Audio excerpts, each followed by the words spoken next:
Hi, I'm Grace. People say I love math a little too much. They're probably right. To me, math isn't just a school subject. It's everywhere. In games, in shopping, in cooking. Sometimes solving one little math problem can save the whole day. So, before we start all our adventures together, I want you to meet everyone. This is my dad. He's calm, he's smart, and he always says... Always check your answer twice. See? He says that about everything, even when he's buying tomatoes. And this is my mom. She makes the best food ever.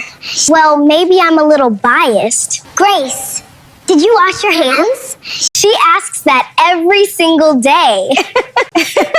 This is Ben, my little brother. He asks a lot of questions. Grace, if two ants carry one crumb together, does each ant carry half? See what I mean? This is Lily, my little sister. She's always full of energy. Ah! Wanna see how many jumps I can do?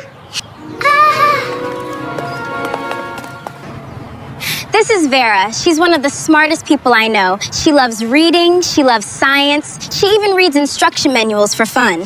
Books always have something new to teach us. And that's Mr. Sam. He's our neighbor. He's kind, he's funny, he knows almost everything. Don't let the smile fool you. He's impossible to beat. I heard that. See? He hears everything. Only the interesting parts. Don't worry. One day, I'm gonna beat him. We'll see about that. Ha ha!